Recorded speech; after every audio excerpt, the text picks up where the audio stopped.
we begin, really scary new developments in this ongoing manhunt for an escaped murderer in Pennsylvania. Sources tell our affiliate KYW that a man matching Danilo Cavalcante's description stole a rifle with a scope during a violent confrontation with a homeowner last night. That homeowner opened fire, but it's not known if the fugitive was hit. That's according to sources. Police rushed to the area that's about 20 miles north of the prison where he escaped.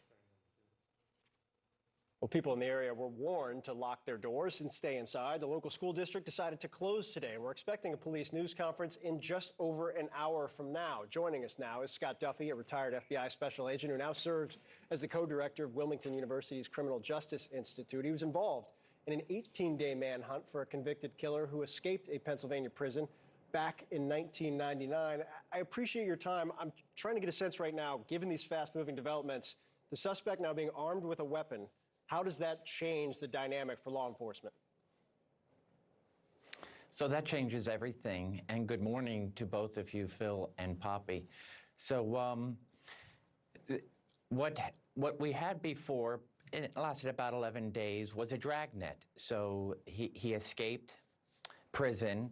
He didn't get very far. He got into a wooded area in that Chester County, Route 152, that Longwood Gardens, a very difficult terrain for law enforcement to be able to get eyes on him, right? Other than these trail cams that were popping up and giving law enforcement indication that he was still in the perimeter.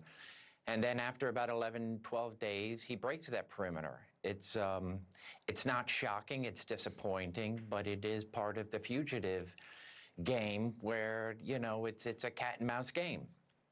So the chase is on. You led a manhunt for a murderer in the same state back in '99. Took 18 days, but you guys got him. Is this harder? Are the circumstances now in this case harder? I would say the circumstances are harder, and for the very fact of the recent developments as of last night to early this morning is that he stole a gun. So in 1999, so we're looking at two very similar individuals, right? They both escaped convicts. They both were charged and convicted of murder, and so that is the worst of the worst. Mm-hmm. So they escaped. Norman escaped and stole a car and made his way back to his home territory, which was Chester County. And he was bouncing between 3 different states, stealing one car to the next. It's not known what his goal was necessarily. There were some talks about him trying to find some treasure or something that might have been buried from their time as the Johnston gang. But this guy, Danilo, we're trying to figure out his game plan. He escaped. He obviously is trying to figure out where he's going to go. The predictable behavior was predicted in the sense that what did he do when he escaped the perimeter? He went to a territory that he was known with, in that Phoenixville, in the area that he is now. I'm a little bit surprised that he hasn't kept making that trek wherever he's going to go. And so I thought it was going to be the dragnet.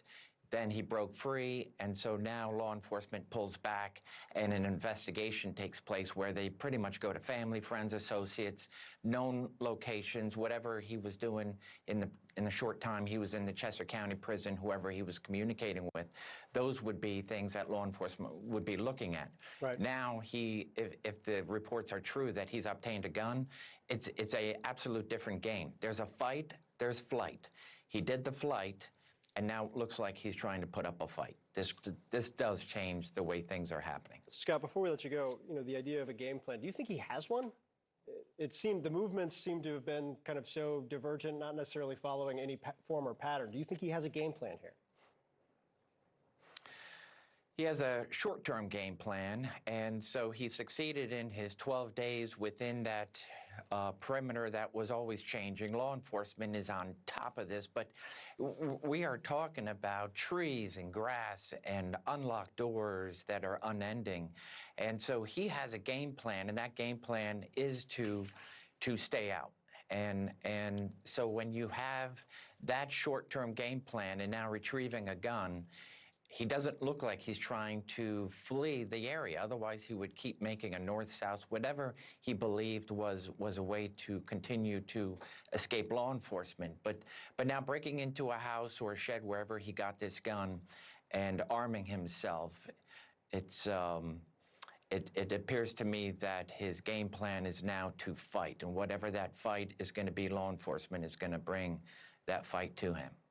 Well, Scott Duffey, as a former FBI special agent, really appreciate your expertise. Thank you. We do want to go to this now. We have new pictures right now out of Leominster, Massachusetts. Heavy rain.